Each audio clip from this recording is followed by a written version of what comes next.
just go ahead and start.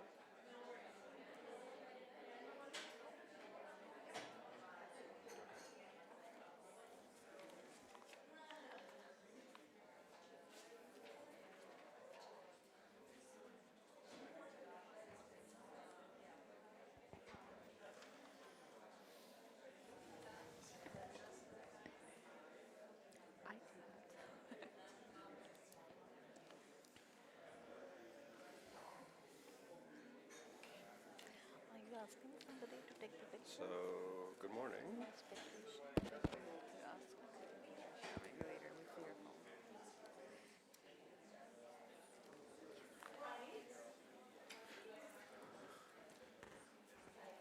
Good morning, everyone. Morning. My name is Craig Churchill.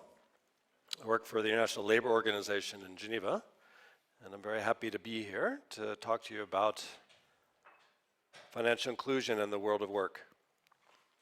I don't know about you, but my head is still spinning from yesterday. Now, it has nothing to do with the champagne. But really, the bookends from yesterday, that incredibly powerful opening presentation from the National Geographic journalist, and then the compelling keynote last night, and everything in between. And normally I find myself to be a glass is half full kind of guy. But I'm struggling with that in this context. I think the messages and the issues that were raised yesterday really were quite overwhelming. And so I'm still trying to digest it all. I think even with the exciting awards that were given out, and all three were great candidates, it was super clear. It was quite tense to see who was going to win the award. Congratulations to APA, but also to all of the finalists.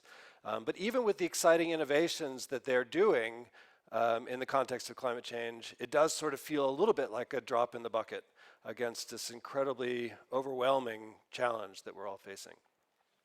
So I want to shift gears a little bit to talk about something that I think is more manageable. It's another sort of way in which we can think about the role of the financial sector and its contribution, the impact that it can create. And here it's really thinking about how it can create an impact in the world of work. The International Labor Organization turned 100 this year. So you can sing happy birthday. It's fun to work for a UN agency that actually predates the UN. The ILO was created out of the Treaty of Versailles, which ended World War I. It was soon after the Russian Revolution or the Bolshevik Revolution. The major powers established the ILO because they believed it was necessary to have a global entity to tackle issues related to the world of work. What am I doing?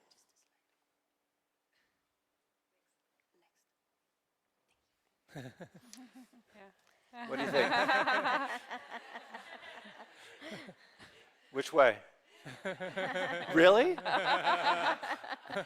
So my wife prefers this one. It's a winter thing. I grow it when it gets cold. Yeah, got to mix things up a little bit. Uh-oh. We're not there yet. Okay. Back to the ILO was created. Yeah. Nothing to do with facial hair. So it was a global entity to tackle issues related to the world of work, to promote social dialogue between employers, workers, and governments. So the world of work is an important issue for all of us. It's important to consider employment because it's central to most people's identities. For many of us, work is not just something we do to pay the bills, but it's critical to who we are. Often when people first meet, they introduce themselves in relationship to their occupation. I'm a carpenter, or I'm a hairdresser, I'm a lawyer, or I'm a shopkeeper. Long before they mention other parts of their identity, like their nationality or their religion.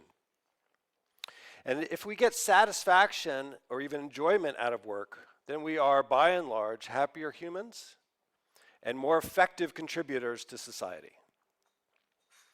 The converse is also true. If work is monotonous or dangerous, if it's a source of unhappiness and dissatisfaction, or if we're unemployed and don't have work, it can have serious adverse effects on our physical and emotional well-being, with negative ramifications on society and the economy. Perhaps you've been reading lately about the changing nature of work, the displacement of workers into the gig economy, and the rise of automation and artificial intelligence that may eliminate jobs. For our 100th birthday, the future of work was identified as a critical issue for the ILO. And we formed a global commission, high-level global commission, headed by the President of South Africa, the Prime Minister of Sweden, and including a number of luminaries, including a representative from SEWA as well. Their goal was to help the ILO reassess the social contract between workers, governments, and employers in the context of the future of work. One of the interesting issues that was identified, one of the features that came out of this conversation, was the sharp contrast between the views of developed countries, like Europe and North America, versus developing countries. In developed countries, see the development of robots and artificial intelligence with a sense of foreboding, with people afraid of losing their jobs to the technological developments. Whereas in emerging markets, however, there's an optimistic spin, with hopes that technology will be able to create more opportunities, to facilitate linkages, and enable countries to leapfrog into the next stage of economic development.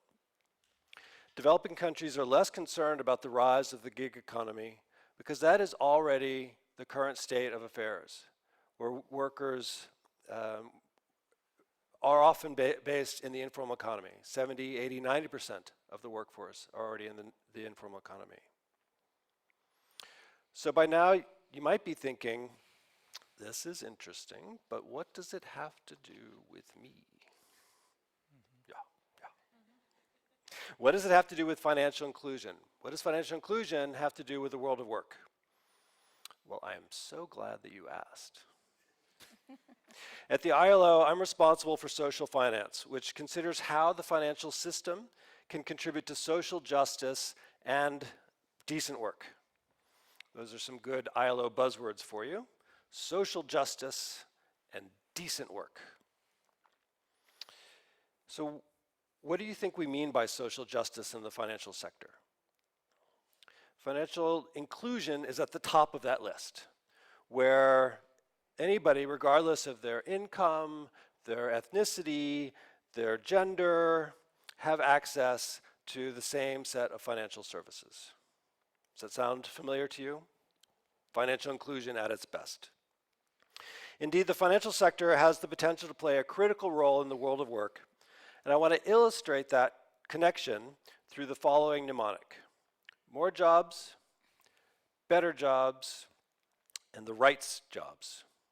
More jobs, better jobs, and the rights jobs. So more jobs is probably the most obvious of the three. The original microcredit narrative revolved around the provision of small loans to microenterprises to enable them to start and expand their businesses.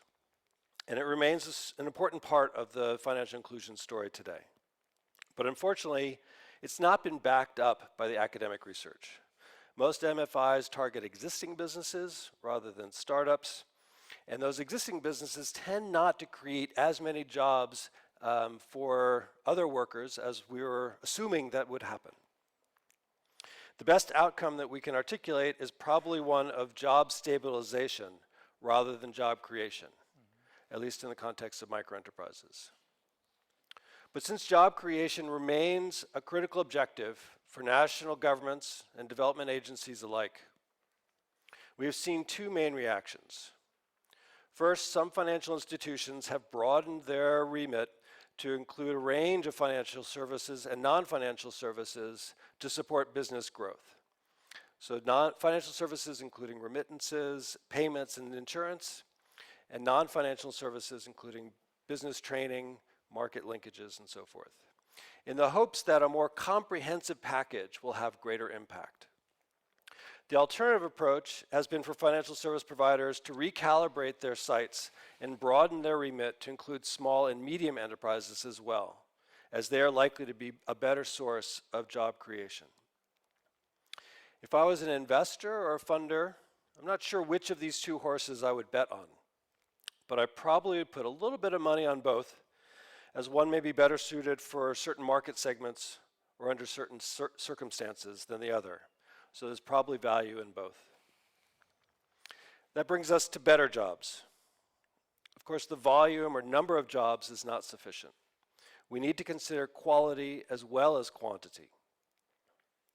Reflecting back on the importance of work to our identities, well-being, and the ramifications for society at large, the quality of work is a significant dimension. The promotion of better jobs is an area where I think financial institutions can be much more active and engaged.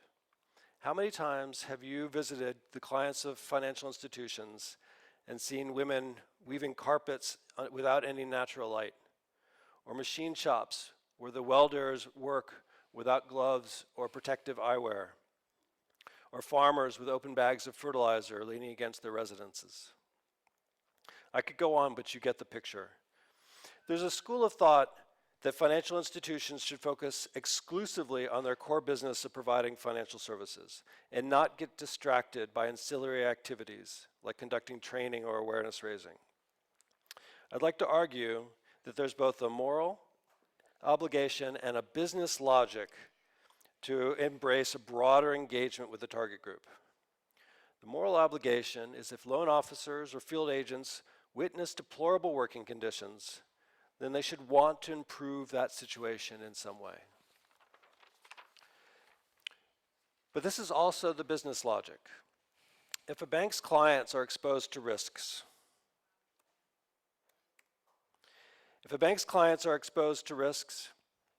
then the bank is exposed to those risks as well. The bank would therefore be wise to either undertake risk prevention measures through, for example, basic occupational safety and health awareness raising, or B, transfer some of the risk through insurance, or C, ideally both. Indeed, efforts to enhance productivity and resilience of its borrowers, as long as they are low cost and targeted, will reap rewards for the lenders in the form of a healthier loan portfolio and enhanced customer loyalty. Now I'd like to mention the rights jobs. And here I'm taking some poetic license with the terminology. I'm not talking about the right jobs in terms of training the workforce for jobs of the future, although that's a really important issue for the ILO, but rather whether the rights of workers are being considered. The fundamental principles and rights at work includes a range of issues, including freedom of association and collective bargaining, but those aren't always super relevant when we're talking about microenterprises. The area where it's particularly relevant is in the case of child labor and forced labor. And for those of you who came to the session yesterday afternoon, you already got an earful about this, but I want to mention a couple of key points. First, a warning. If they're not careful, financial institutions lending to microenterprises can actually cause child labor. It goes something like this. I'm running a small shop, perhaps with my spouse, and because I get a loan, I now have more inventory, higher turnover, and I'm more attractive to customers. Now with the foot traffic coming through my business as it increases, I need some extra pair of hands to help me be able to manage the customers that are in the business. And so on days where I think it's going to be really busy, I keep my daughter home from school so she can help me with the business. And maybe she brings a friend to keep her company. It's a slippery slope to child labor, which is certainly not an attractive outcome for financial institutions or for the investors that are investing in them. So what should financial service providers do about this insidious problem? Unfortunately, this can be a more challenging issue than improving working conditions or enhancing resilience. But the starting point is to raise awareness on this issue with frontline staff members and for them to do so with their clients. Some MFIs have even asked for school attendance records as a condition for subsequent loans.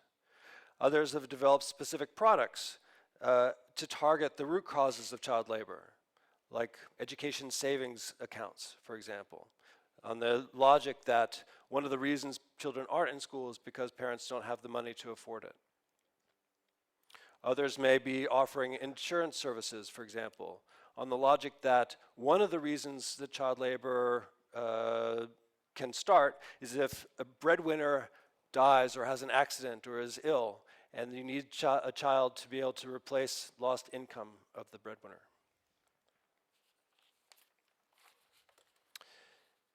The main message that I want to convey is that financial institutions have an important role to play in the world of work. And I would argue that they should consider embracing an even larger role. I hope that as the ILO moves into its second century, we will see financial institutions make major contributions to improving the quality of work for their clients, perhaps by helping them to access social protection programs or facilitating the formalization of informal enterprises. And when we think about workers, it's absolutely critical that we not just consider entrepreneurs, but also other types of workers, low-income workers in factories, migrant workers, the youth who are the workers of the future, as well as those who are working in the enterprises that we're serving. Are they exposed to risks? Are their rights protected? And if not, what can financial institutions do to tackle those challenges? By embracing a broader agenda, I believe we can indeed create more jobs, better jobs, and the rights jobs. Thank you.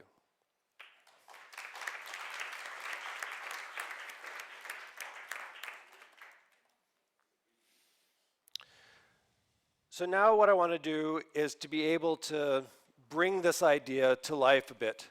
And I've got some panelists who are going to help me talk about their experiences in order to illustrate some of these things. And I want to start with Rahana from SEWA. If you could come up and join me. Thank you. So SEWA is one of the more interesting organizations in this space for the ILO, because it is a trade union. Is that right? A trade union? Yep. Yeah. And the fact that they are organizing women into a union, even women who are working in the informal economy, is a really important contribution because it's demonstrating a new model or approach that I think goes a long way toward achieving this idea of creating jobs and improving working conditions. So, good morning. Good morning. It'd be great if you could just tell us a little bit about the background of SEWA and how you got started. Definitely. So good morning, everybody. And firstly, I would like to thank ILO and the European Microfinance platform to give this opportunity for SEWA. I'll talk about, say, our experiences of organizing the informal economy workers for more than 4.5 decades today. Like, if you see, even today, like in this 21st century, the stark reality of the millions of informal workers is that, especially the poor women workers in the global south countries, is that these workers are generally the poorest of the poor. Their tools are old and worn out, and they hardly have any information about or access to direct market. Rahana? The You might employment. want to slow down for the translators. Okay. The employment opportunities available in the informal economy is never constant due to severe competition, market trends, changing economic policies, and in such a situation, the informal workers often have to pursue more than one trade. If you see, an agriculture worker is also an artisan pursuing the embroidery, or a construction worker also makes kite during the kite festival season.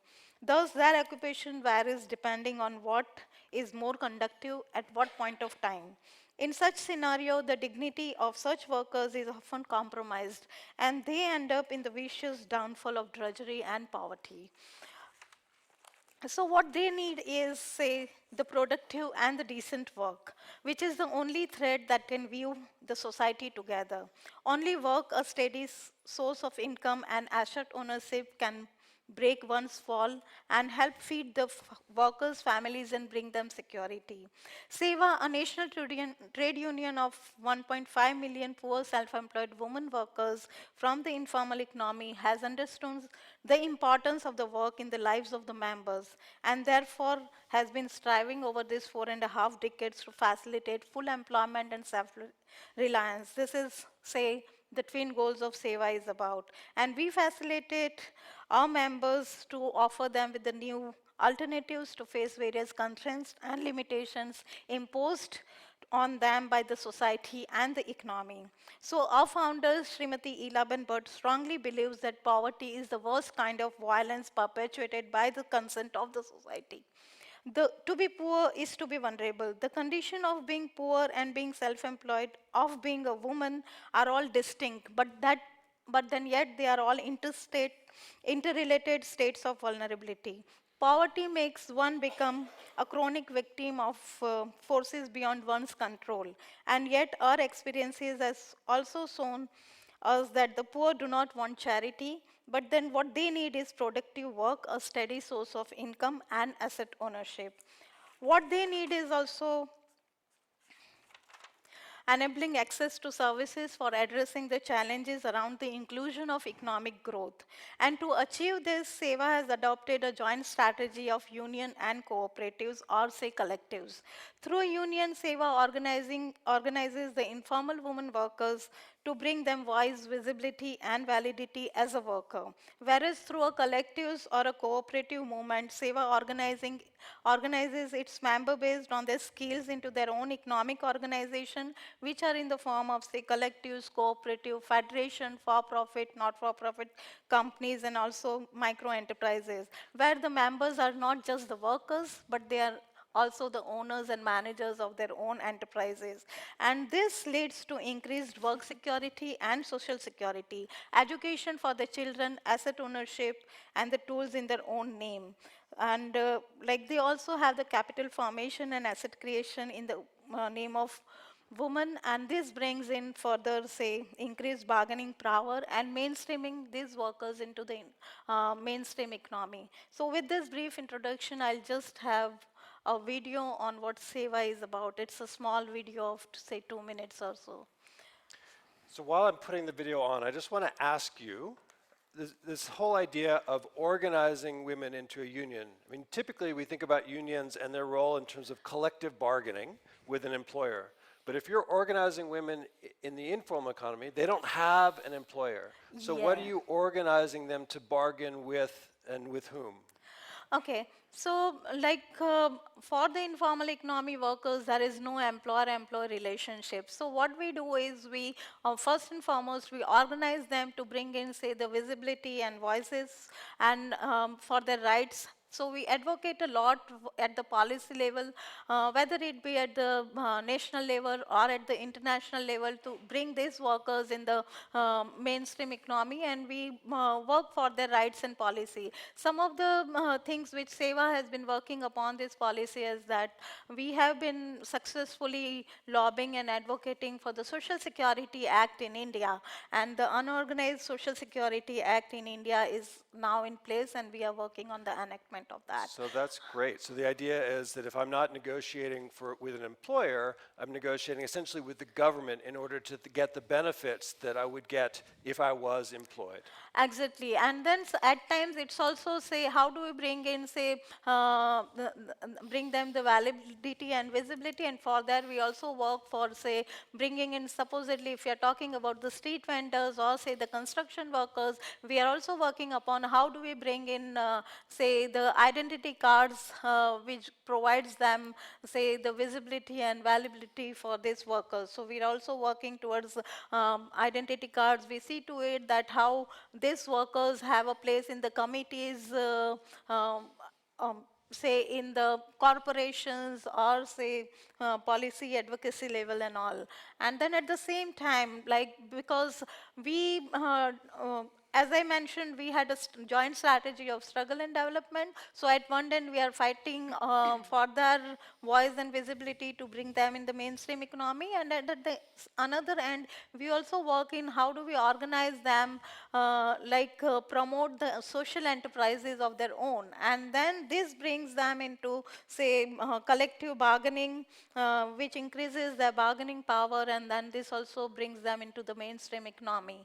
So this visibility issue is really important, that lots of micro enterprises that would be around, if they're not organized, that they have no power. And so you're helping them to create power, both in terms of negotiating with the government to get certain benefits, but also giving them economic opportunities. Yeah. Let's look at the video and see what it looks like in practice. I got coaching on this. Doing great. You can do it.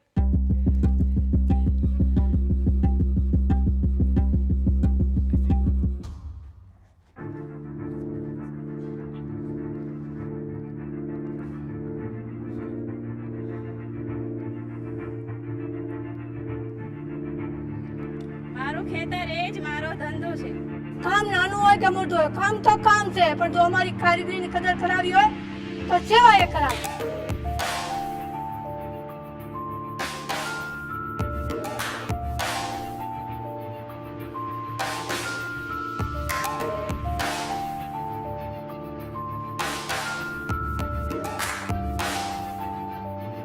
સેવામાં આવી સંગઠિત બન્યા એ જ અમારી તાકાત.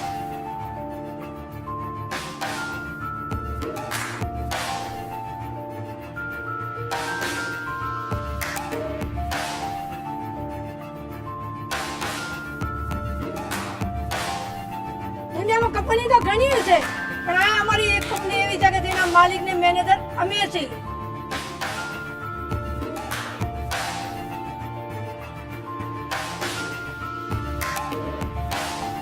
ઉભારો અમારી પોતાની bank પણ છે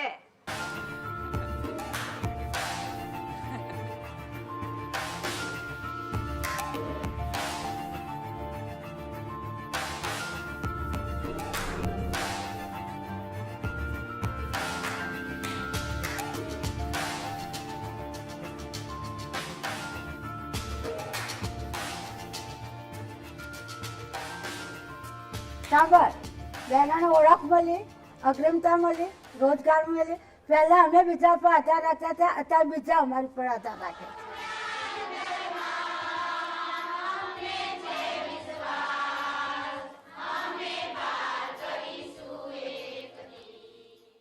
Excellent.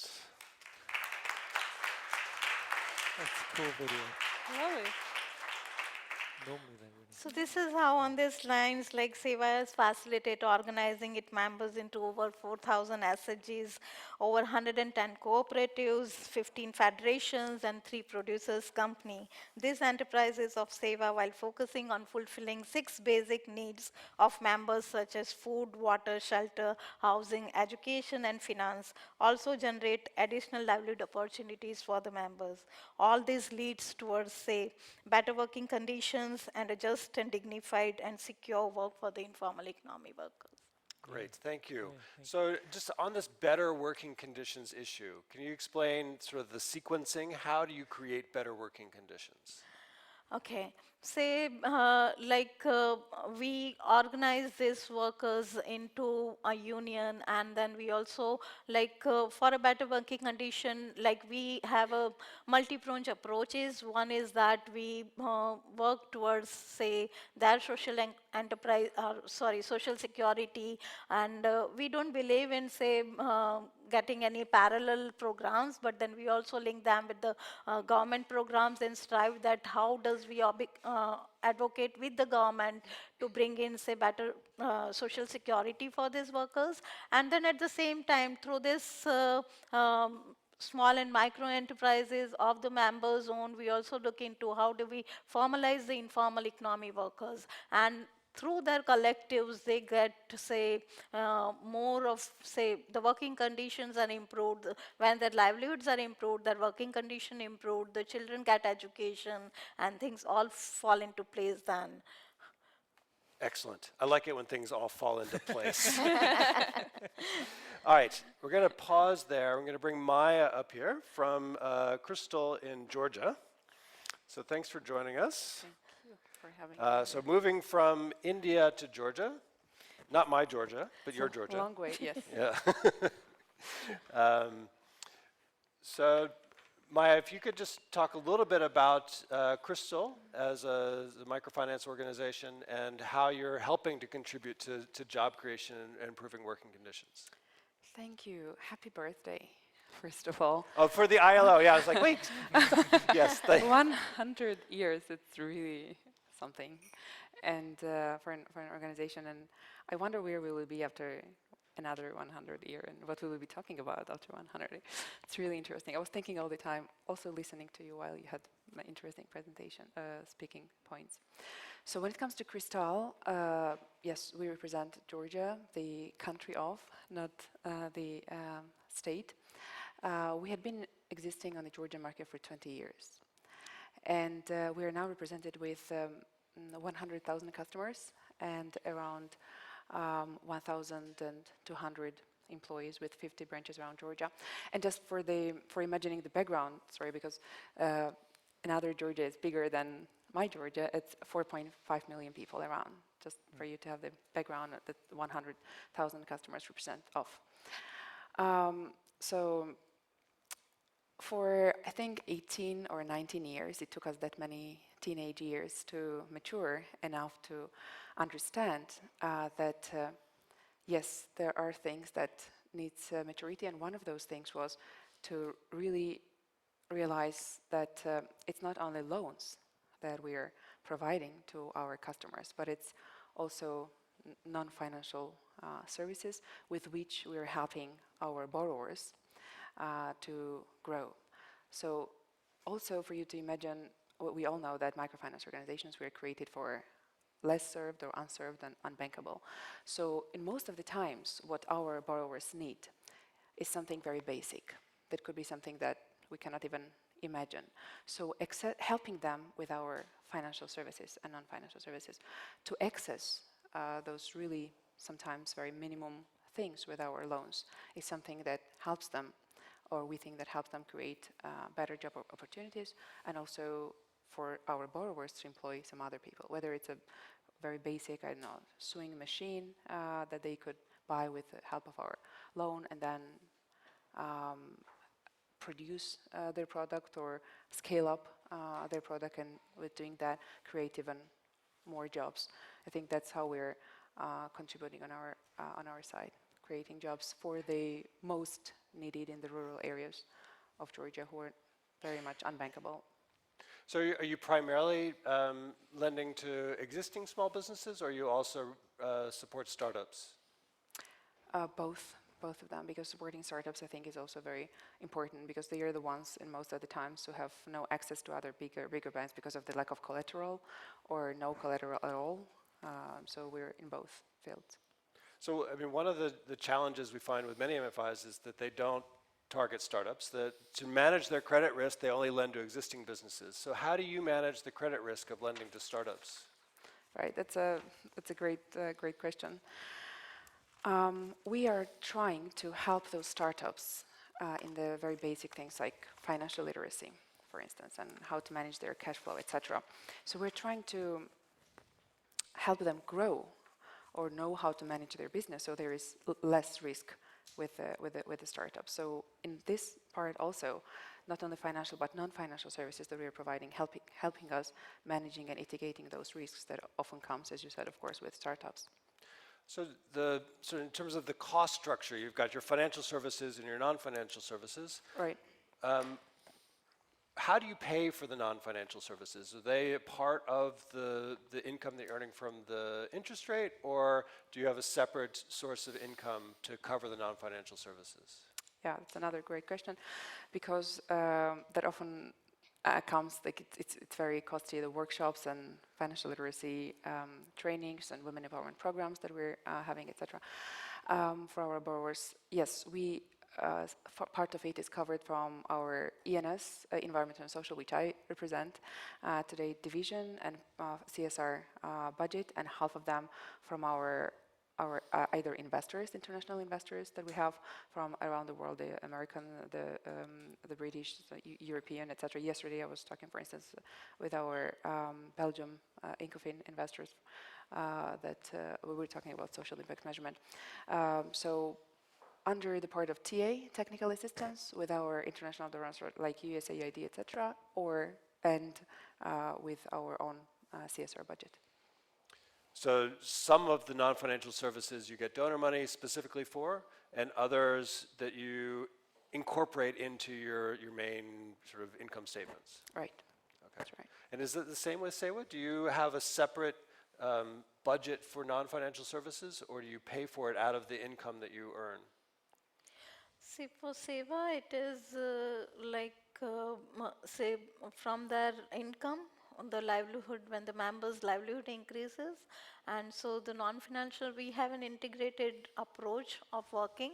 And so we have different sister organization working on, say, non-financial services aspect, like we have our own organization working on the capacity building of the members. Then we also have, say, the cooperative called Seva Bank, which is also working on the financial needs of the members. Then various insurance cooperative, then housing cooperatives. And in the rural areas, we do have the district associations, which are working towards, say, in an integrated manner. Say, if you take an example of an agriculture worker, so we look into it that how does the capacity building or the input requirement and the technical trainings takes place through the district association, and at the same time we also look into it that how do we provide the credit linkages for these members so that they have timely credit. And these are the members who do not have, say, when we started with Seva Bank, it was like our members, like the street vendors or the card pullers came up, and they were in need of, say, small credits on a daily basis, but then none of the national banks were ready to provide them with the financial services. And that is how in one of our annual general meeting it came up that we, the members said that we need to, why don't we have our own bank? And that is how we promoted our own bank. Yeah. So we work in an, say we have a sister organization and a social enterprises which works towards the integrated need of the members. So the sister organization responsible for training, how is that paid for? Say like we have a multi-pronged approaches for say the training. One would be because we believe like if a members pay for it, they would value the services they are receiving it. And so like though at a very nominal charges, we do charge from the members for the training, but then at the same time, like when we are into say trainings and capacity building, we also look into how do we have say some of the grants which comes in for the capacity building of the members, or say the patient's capital, and at the same time looking into the tools and methodologies. We do have Seva Managers School, which provides them with the technical as well as the managerial training to our members, and at the same time our approach is very much how do we grow, how do we go say all the way to the grassroots members. So what we do is we train the master trainers, and through this master trainers we have further trainings perpetuated with the at the grassroots level. So this is how like say we provide with these services. So just to sum up what I think I'm hearing is, on the one hand, identifying very cost-effective solutions for training through sort of cascading approach. And the second is that some trainings that we can embed in our core services that are covered by sort of income from the financial services, and others require donor funding that are separate. And it sounds like you both have a similar type of approach. How do you differentiate those things that you can do together with your financial services that are covered by the cost of your financial services, and how do you say, no, that's too much, we need to pay for that separately? Hard question. Yeah, no, maybe it's not hard, but it's an interesting question because it is a process. So it's decided. It's not like in the beginning. It's not fixed process that we decide that this is the cost and the reserve in the beginning. We write different projects, and then different with the different investors also coming, or shareholders or donor organizations. Each of them has different. Some of them are more impact driven, some of them are more gender driven, some of them are youth driven. So depending on their interest also and flexibility to come with us, then we reshape or change. For instance, we had last year in our budget youth entrepreneurship, but then we changed it because some youth driven and youth focused organization came that was interesting to cooperate with us. So then we got this donor money. So it's very flexible, I would say, an open and dynamic process for us, for Crystal. Okay. And do you have a way of differentiating what you need donor money to cover in terms of capacity building? Yeah, we do have a need for the donor money when we are going for an upscaling of our, say, any of the enterprises, or say when we are looking into, because we have, say, if we are talking about the agriculture workers, we have, say, almost 3/4 of our membership comes from the rural areas, and majority of them are, say, agriculture workers. And so we are looking into the capacity building and training of this, and say we also have an agri-value chain company. So at times, like when we need to upscale that, when we need to develop them, we look for the funds, but then at the same time the funds has to be, it's not necessarily say in the form of the grant, but then we also look into how could it be say a combination of equity or say a grant or a loan. So that is what, like at present, we are looking into to upscale our social enterprises, that what could be a pool of resources which could be a patient's capital with a greater moratorium period, and which could stay with and work at the pace of the women workers and upscale their enterprises as well. So that is what we are, because it's almost say 50 years of our organizing, and today a lot of youth is coming into, say, the membership of Seva is almost, say, 30-35% of the members are the youth. And through the technology initiatives and these social enterprises, like a more of secure livelihood could be generated for this youth, and that is what they are looking for. Because in country like India and in the global south, it is very difficult to have the formal employment opportunities. So we need to upscale these initiatives. Okay, so for those of you investors here who are looking for investments in social enterprises, I think she's just put up her hand as saying, please give us some money. Just to summarize this issue, because it's a really interesting dilemma. You know, on the one hand, I'm saying financial institutions can do more, and they can do more by promoting awareness raising. They can get their businesses to be more concerned about the working conditions in those businesses. But there's only so much you can do within the scope of, say, the interest rate on your loan, especially if you're operating in a competitive environment and there's other financial institutions that maybe just do finance. And so if you do have a social goal, you want to achieve this broader impact, you need to have very cost-effective interventions that you can combine, and then perhaps a separate stream of additional capacity building that may be donor funded, is what I'm hearing from your experiences. All right. So this has been super interesting. I want to bring the next speaker on, if that's okay. So Guy, if you could join us. This is Guy Stewart from Microfinance Opportunities. And the logic here is now moving to other segments of the workforce. So we've talked mostly about enterprises, small enterprises, micro enterprises, entrepreneurs, and how to improve working conditions in those. But Guy's been doing work in Bangladesh and elsewhere with factory workers who also have financial service needs. And so I'm really excited to hear from your research that you've been doing, what you've been learning about factory workers and their financial service needs. Sure. So thank you very much for having me here today. And it's a real pleasure to be on the stage with the ILO and all the good work that 100th you birthday. Yes, 100th birthday. I'm the executive director of Microfinance Opportunities, and we have two basic lines of work. One is research on the economic lives of low-income and marginalized people in developing countries, and then a second is financial education. And we got involved in the Government Worker Diaries by invitation from the C&A Foundation. That's a foundation that's related to the C&A retail chain that those of you who live in Europe are familiar with. And they were interested in understanding the lives of garment workers, and they'd heard about my organization and the work we do on financial diaries. And their idea was to promote transparency in the global supply chain. So the understanding the lives of the people who make your clothes. Invariably, many of you in this room are wearing something that was made in Bangladesh, because they are actually the second largest exporter of goods into the global supply chain after China. So,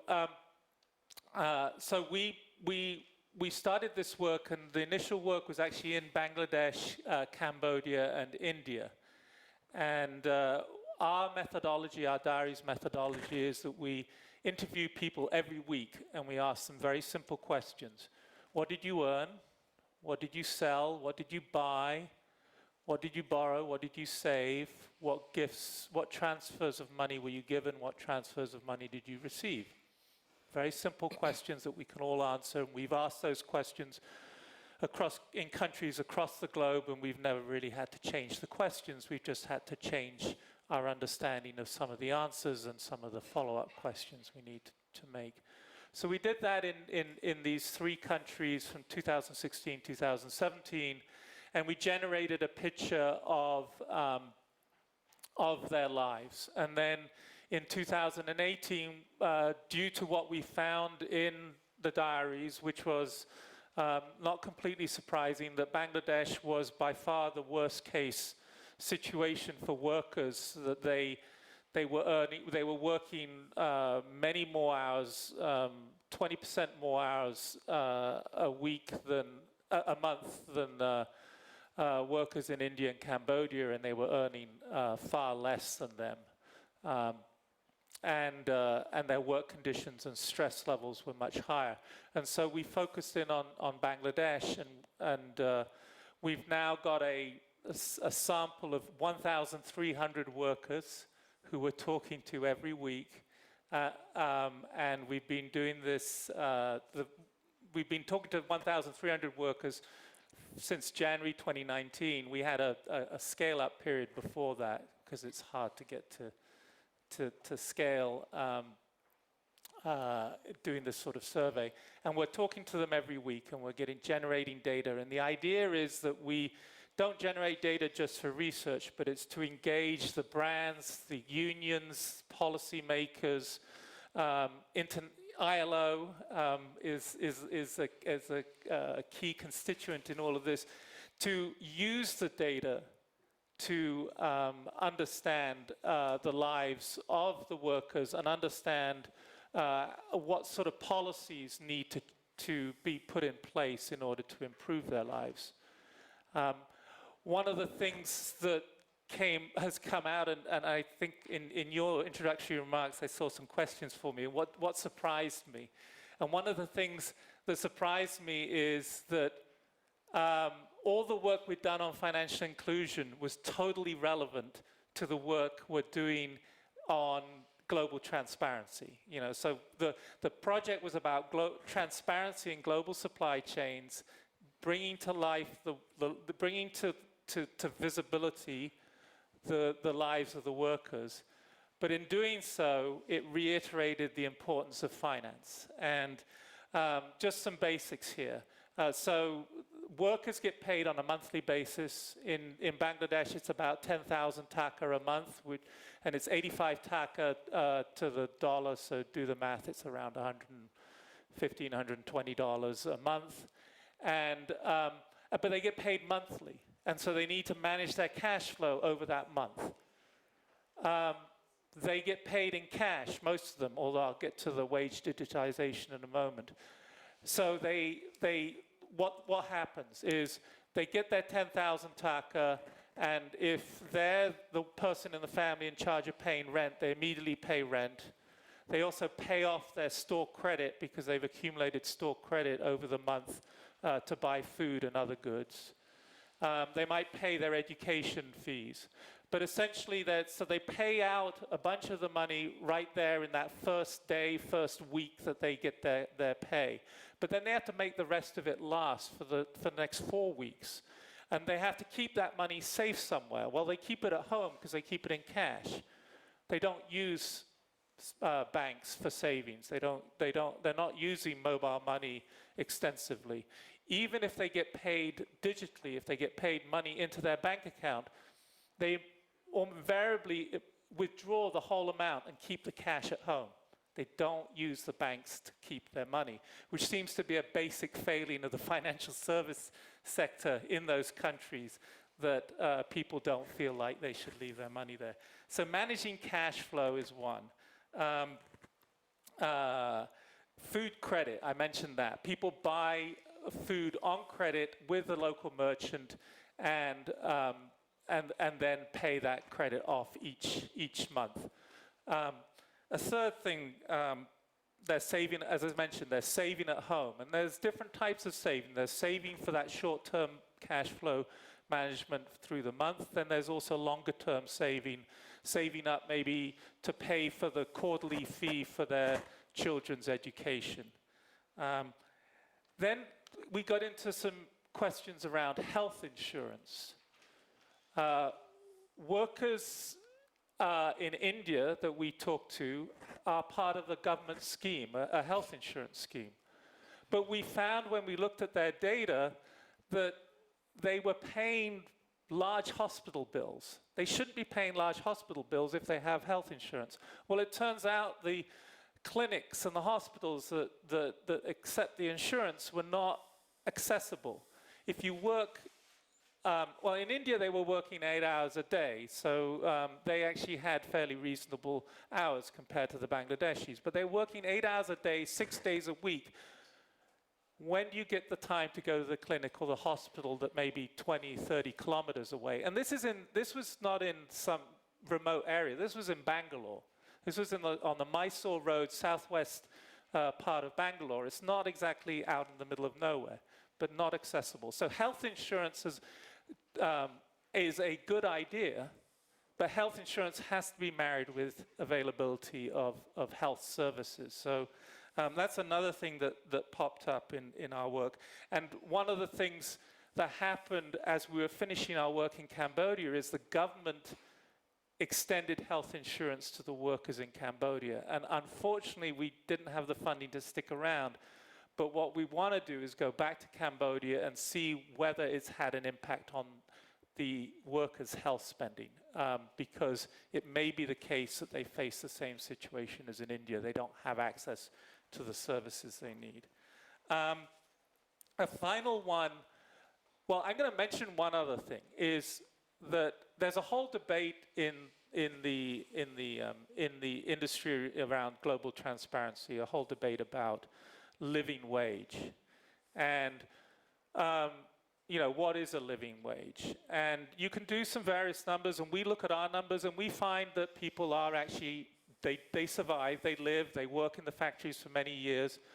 They don't want their kids to work in the factory, but they are working in the factory themselves, and they're surviving, so they're living. But they're living in conditions that are extremely stressful and hard. And one of the places where you see that most is in their housing conditions. So if you're a worker in Bangladesh, you pay about, well, you pay about 3,000 taka a month for housing. But what you get for that is a 2 square meter, 2.5 square meter concrete room, shared cooking facilities with 9 other households, shared bathroom facilities.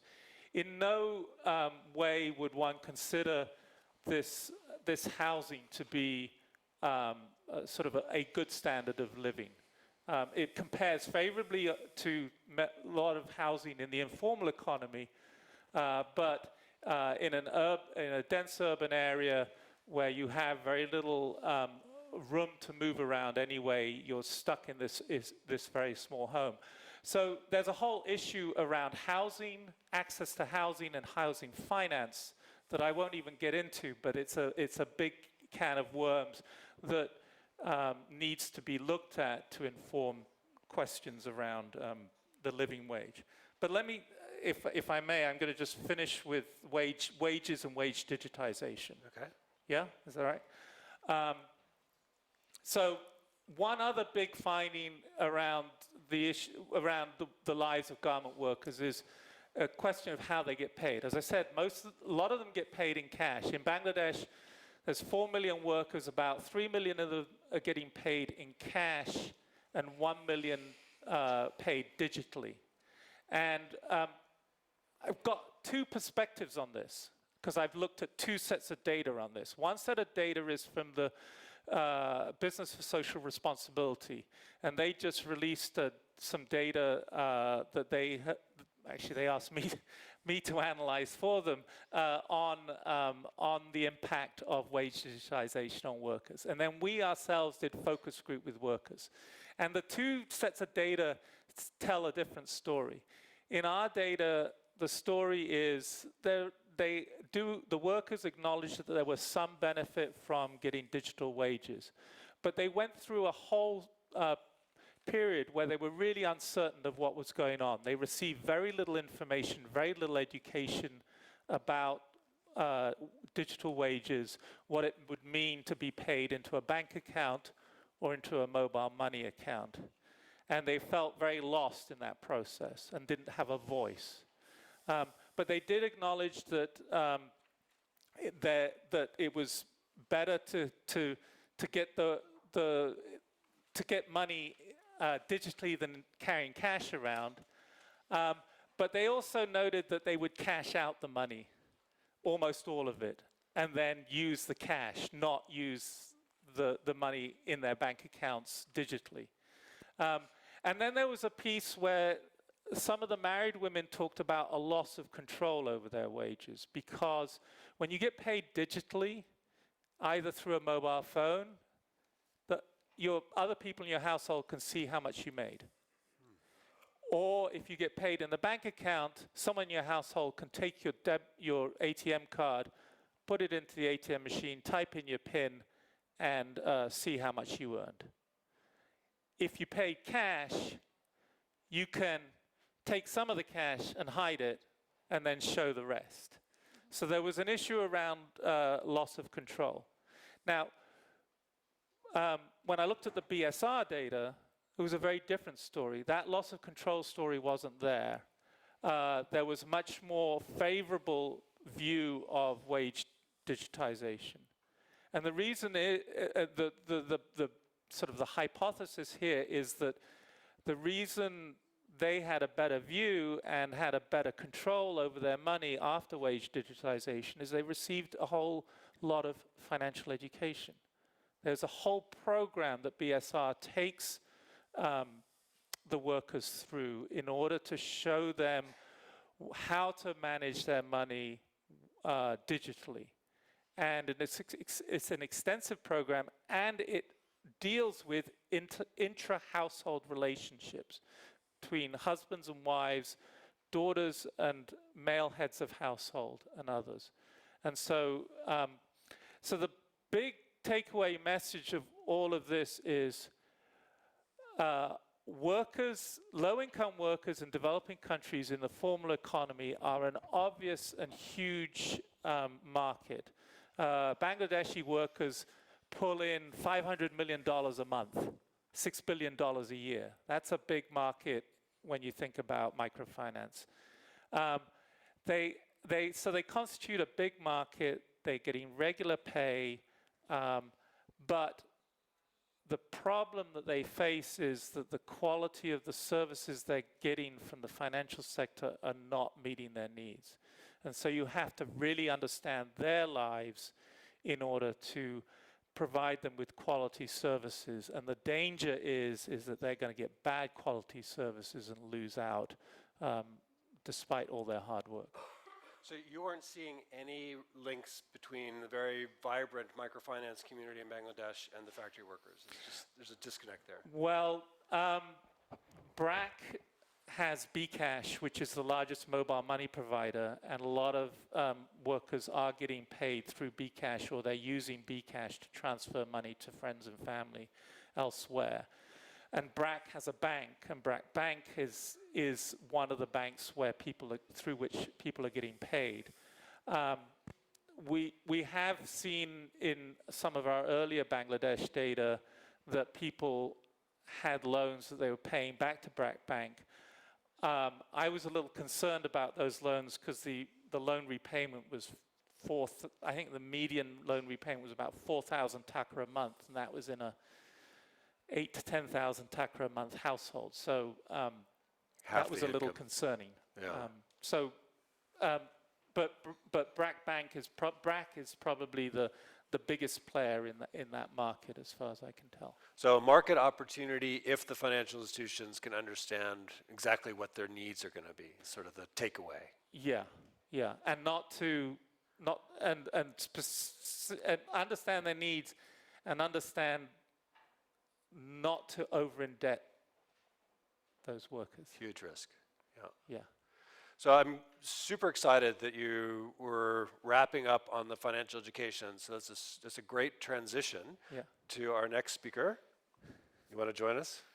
Yeah, so this is Kadi Sacco from Forum, which is it's a diaspora organization in Europe or in France that is working with migrant workers, among others, to be able to sort of help them think through their financial service needs. And what's interesting for migrant workers is often what you see is they go work somewhere and they're sending money home on a regular basis, and then when they come home, they actually haven't accumulated much in the way, if they come home, they haven't accumulated much, and so it's difficult for them to reintegrate into the workforce. So there's all sorts of challenges around how the financial services and their financial usage that Forum is trying to tackle. Kadi's going to speak in French, so we need to get a couple of earphones. You got earphones? Okay. I don't have an earphone. I need an earphone. Yeah, I know. I've lived in France for how long? And my French is still super poor. All right. So tell us about Forum and how you're engaging with migrant workers. Ok, merci. Merci beaucoup.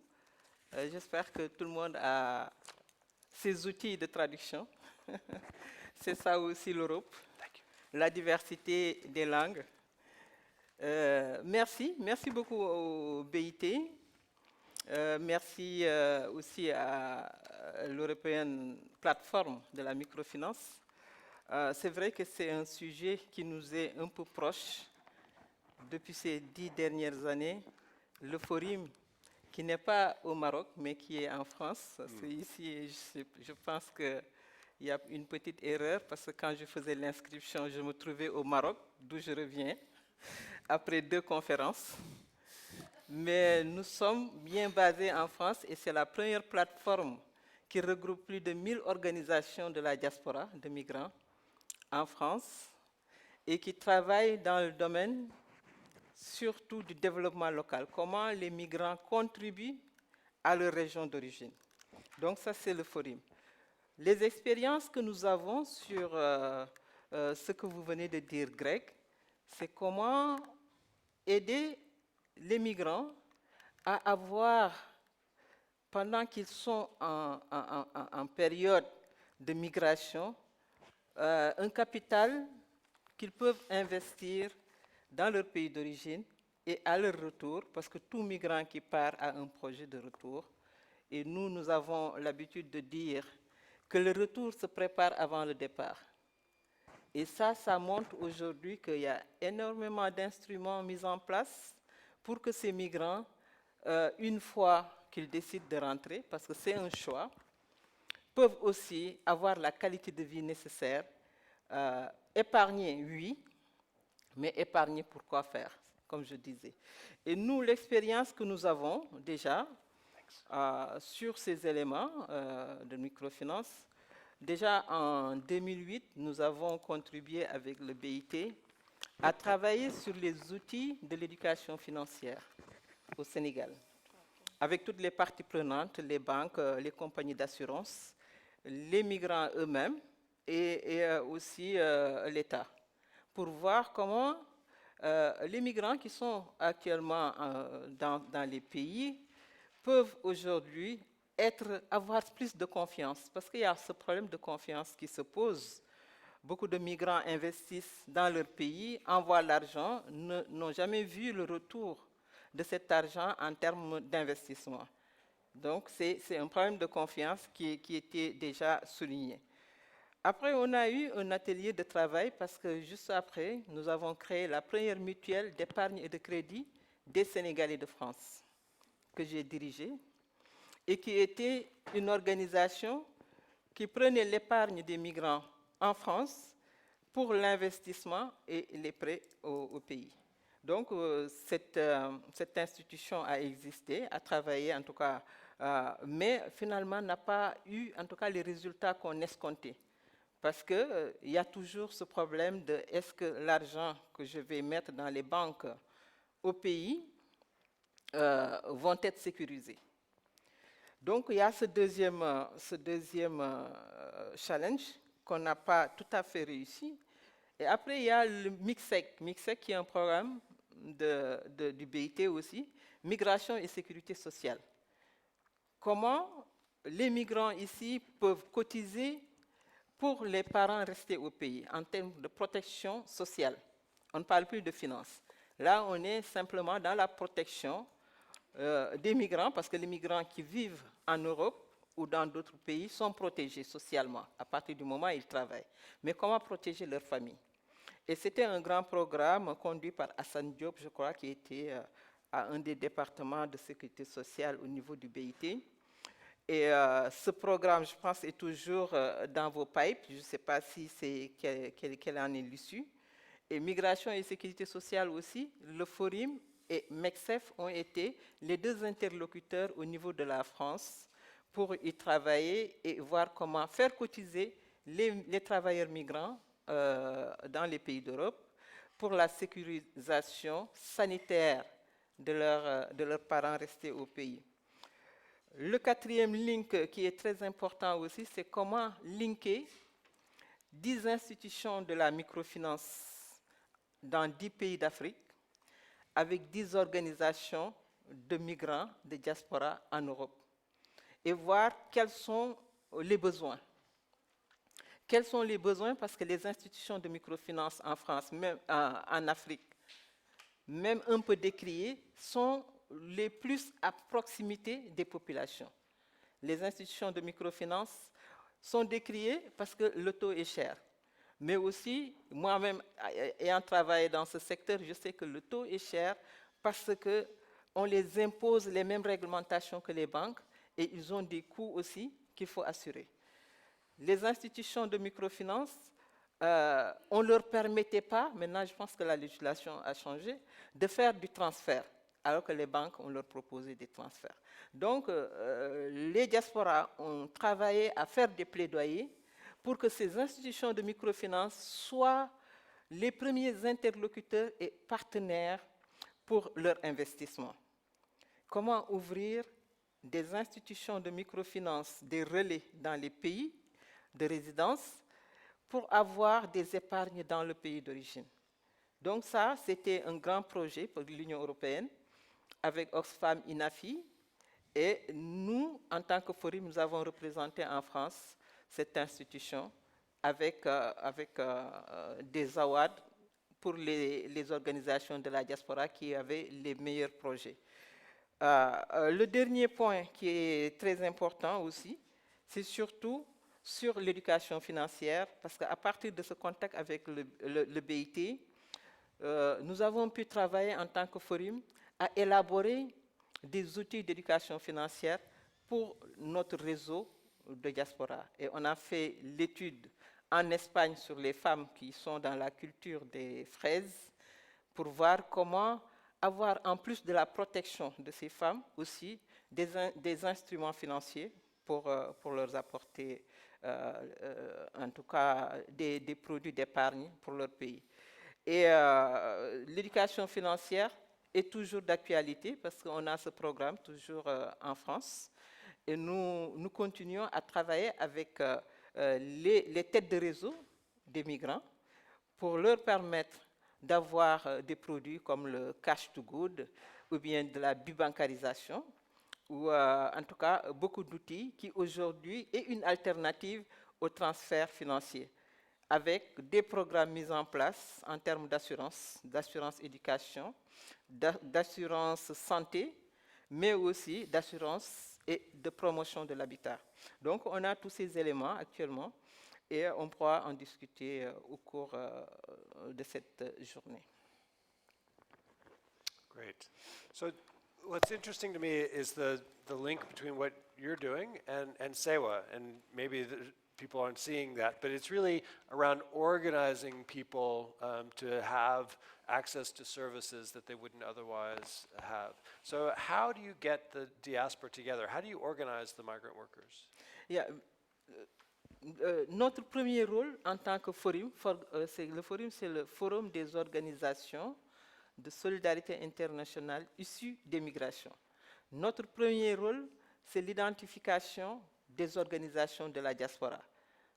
Le forum s'occupe de toutes les diasporas asiatiques, les diasporas africaines, des Caraïbes, et toutes les diasporas sont dans notre organisation. Et un de notre rôles, c'est la structuration. La structuration du milieu associatif, c'est un grand programme financé par l'Agence française de développement que nous conduisons depuis plus d'une dizaine d'années. La structuration, elle est avant tout régionale, c'est-à-dire les migrants qui sont dans le même pays sont dans une plateforme. La plateforme des Sénégalais, la plateforme des Vietnamiens, la plateforme des Laotiens, la plateforme des Haïtiens, et j'en passe. Mais aussi, à l'intérieur de ces structurations, nous avons une structuration professionnelle. La plateforme des médecins, la plateforme des ingénieurs, la plateforme des avocats. Et à partir de ces plateformes, les programmes sont déployés pour le pays d'origine. C'est comme ça qu'on voit maintenant des médecins issus d'un pays qui font des programmes pour contribuer dans le programme de santé du pays d'origine. Ou bien simplement des médecins, même non issus de ce pays, qui font des programmes pour des universités en Afrique ou des formations en agronomie pour les agronomes, dans le domaine de la santé pour les médecins. Et avec l'OIM et le MIDA, nous travaillons à cette identification pays sectorielle et professionnelle. Et ça nous permet de mieux cibler les besoins. Les besoins sont ciblés en termes d'objectifs, parce qu'un pays, on ne va pas mobiliser des médecins ou des infirmiers sur un pays qui a déjà, en tout cas, cette ressource. Par contre, d'autres pays qui ont besoin, on peut toujours avoir des missions itinérantes qui vont dans ces pays pour y travailler, parce que nous travaillons sur les deux secteurs, le secteur social, mais aussi le secteur financier. Mais avant tout, je pense que je dois féliciter aussi le BIT, parce que nous travaillons sur la Convention de protection des droits des migrants et leurs familles depuis plusieurs années, et le faire ratifier par les États. Et jusqu'à présent, là, je vois qu'on nous parle de finances responsables, mais je pense qu'aussi il y a la responsabilité sociale et qui doit engager ces pays qu'on devrait encore plus développer. Et nous y travaillons. Peut-être qu'un jour, on verra les pays du Nord ratifier cette fameuse convention mise en place de l'ONU d'ailleurs, de l'OIT, mais de l'ONU, mise en place depuis une dizaine d'années et que les pays du Sud ont ratifié, mais sans les pays du Nord. So in that context, I mean, one of the challenges that you often hear about is migrant workers working in really abysmal working conditions. And so how does your organization help them to improve their working conditions? How does your organization help them to improve the working conditions of the migrant workers? Yeah, comme je viens de dire, hein, c'est le plaidoyer. Parce que nous sommes une organisation qui travaille beaucoup au niveau national mais international. au niveau des Nations Unies, sur toutes les conférences sur le Global Compact qui s'occupe de la migration, nous travaillons sur les high-level dialogues, qui est aussi la place que high-level dialogue on migration and development, qui est aussi la place que devraient avoir ces diasporas. Est-ce que les diasporas dans ces compacts ou bien l'agenda 2030 sont simplement des organisations qui ne sont pas comprises dans le mot « leave no one behind », où les diasporas sont partie prenante, parce que, comme le dit la Banque mondiale, les diasporas sont les premiers investisseurs, mais les premiers bailleurs de l'Afrique. Toutes les aides publiques au développement sont un tiers de ce qu'apportent les diasporas dans leur pays. Donc les diasporas sont les premiers investisseurs, mais les premiers agents de développement de leur pays. Donc, fort de ce constat, nous ne pouvons que aller les défendre dans ces instances au niveau de l'Union européenne, parce qu'actuellement, je dirige la plateforme européenne de la diaspora, basée à Bruxelles, mais au niveau de l'Europe, notre plaidoyer, c'est dans les policy forums, dans toutes les instances de l'Union européenne, pour voir comment les diasporas doivent être associés aux prises de décision et comment aussi ne pas permettre simplement à nos pays d'origine, de signer des conventions qui impactent négativement sur notre vécu en tant que diaspora, mais aussi sur nos possibilités d'investissement dans nos pays. So I think recognizing the economic power of the diaspora is absolutely a critical role in terms of their contributions to economic development. Often you find that that funding doesn't end up being used for development purposes, and so how do we stimulate that? How do we generate it, target it toward development agenda is really an important conversation to have, and I think the work that you guys are doing with both the financial education and facilitating the linkages is contributes a lot to help make it channeled toward a development agenda rather than just consumption. So congratulations on the excellent work. Thank you. I wanted, so we've talked about micro-entrepreneurs, we've talked about factory workers, we've talked about migrant workers. I want to sort of move into one other set of workers, which is the workers in microfinance institutions themselves, or in the banks. And just to understand what has happened in your organizations, where applicable, that you've done to contribute and improve the working conditions of your workers.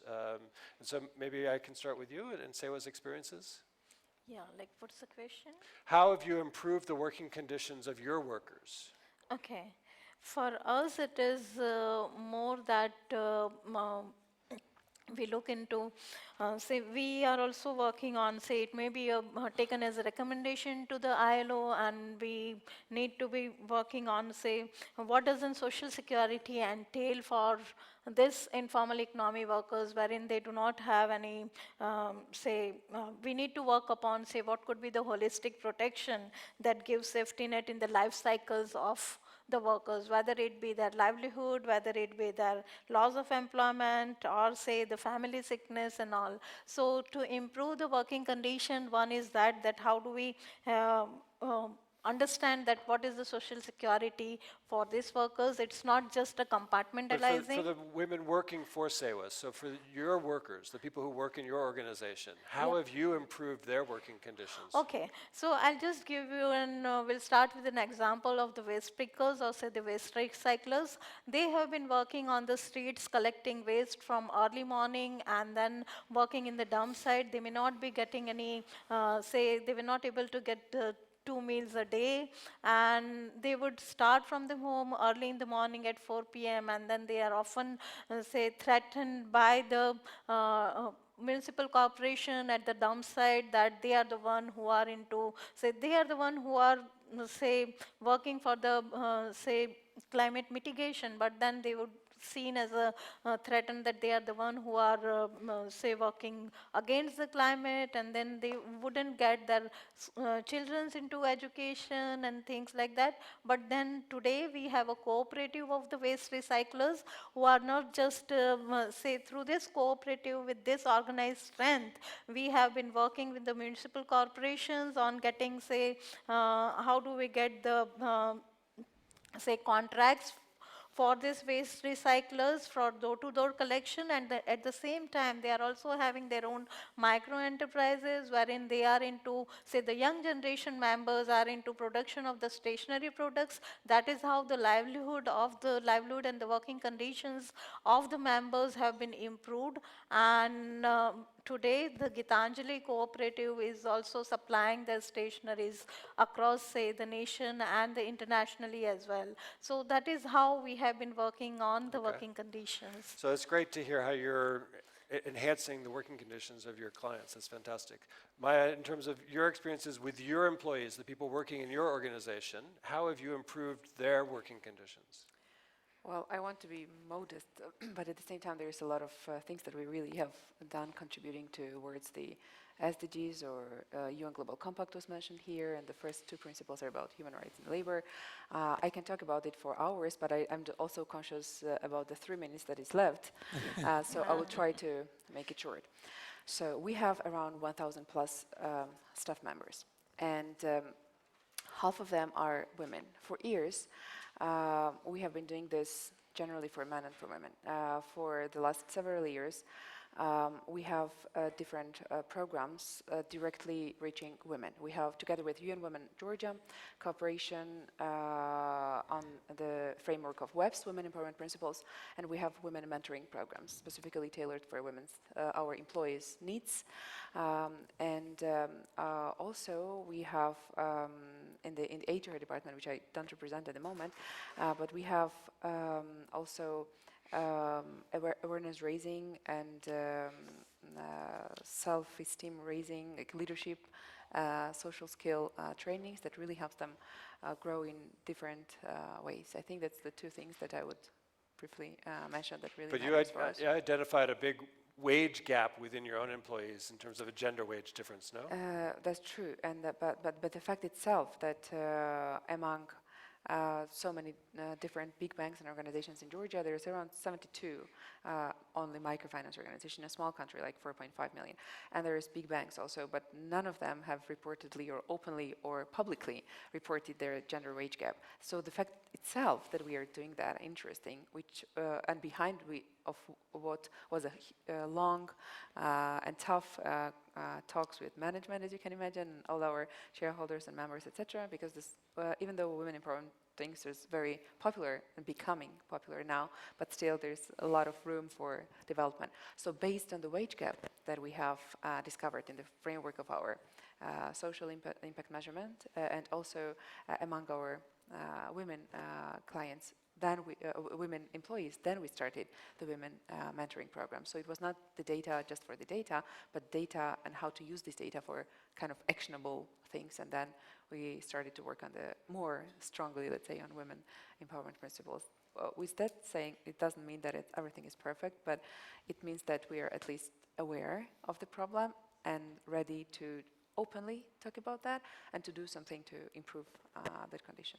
So this is an issue that we're also very concerned about, is making sure that the workers in the financial institutions have the right working conditions, that they're not primarily working on commission, that they're not exposed to dangerous working conditions, that they are able to live in working conditions that are safe, and that they have traditional or formal labor contracts.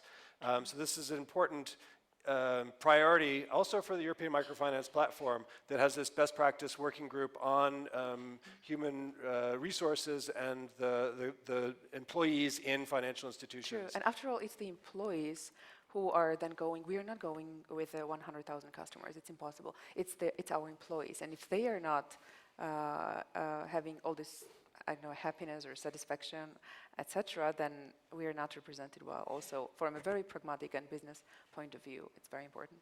So ideally, having them to be organized into a union, if at all possible, that would be certainly the starting point. Is are the employees in your organizations allowed to form union and do collective bargaining? So with that, I want to conclude and let each of you give me one sort of point that you want to suggest that the ILO tackle in its next 100 years. Kadi, I'll start with you. Yeah, only 1 point. 1 point. Yeah, pour notre part, en tant qu'organisation de diaspora, je pense que la collaboration continue avec les institutions comme le BIT et les institutions de microfinance, c'est important. Et je pense que le programme d'éducation financière a commencé à être vulgarisé et que peut-être sur la prochaine étape, nous pouvons aller un peu plus loin sur un changement d'échelle. Parce que c'est vrai que la microfinance, jusqu'à présent, a financé de tout petits projets, mais comment faire en sorte qu'à partir de la microfinance, MESO, on peut maintenant s'engager et que les migrants puissent être en consortium pour financer de gros projets d'investissement dans leur pays. Parce que ça aussi, ça résout votre question. Comment utiliser l'épargne des migrants pour le retour au pays. Ici, des migrants travaillent pour faire des entreprises, mais comment se mettre en collectif pour faire des investitures et des infrastructures d'envergure. Donc, pour moi, c'est un challenge. Et les migrants seuls ne peuvent pas le réussir. Il faut aujourd'hui, une coalition des partenariats multi-acteurs, les institutions telles que le Bureau international du travail, les institutions de microfinance, l'État, et ces 3 organes, avec les diasporas, peuvent réussir vraiment un changement d'échelle, parce qu'il faut vraiment un shifting des paradigmes classiques pour arriver à impacter réellement le développement. Great, thanks. Guy? So I would like to see the ILO work with the financial sector to get the financial sector to be on the side of workers rather than on the side of shareholders all the time.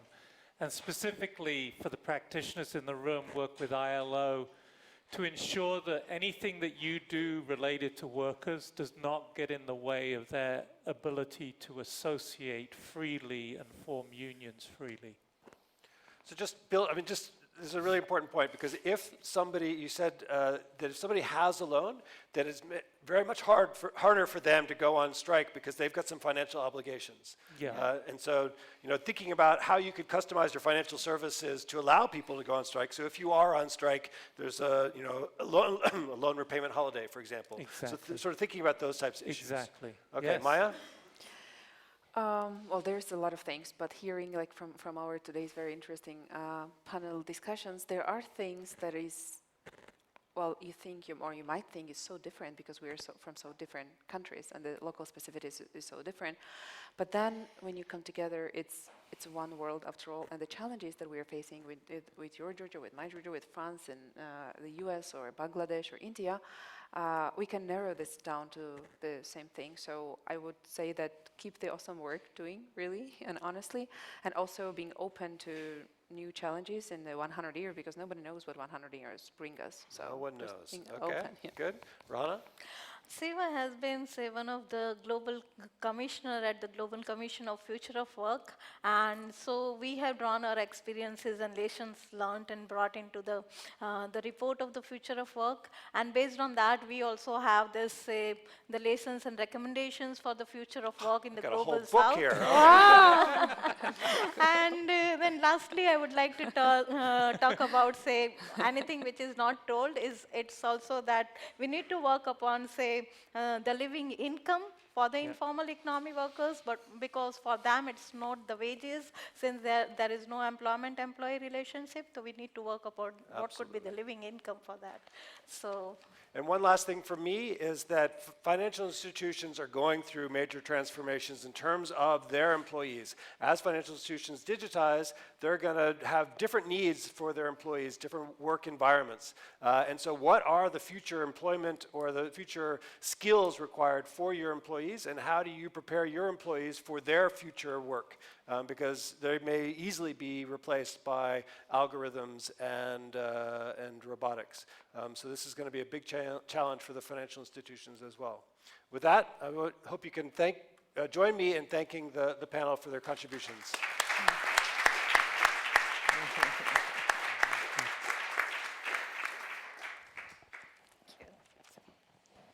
you.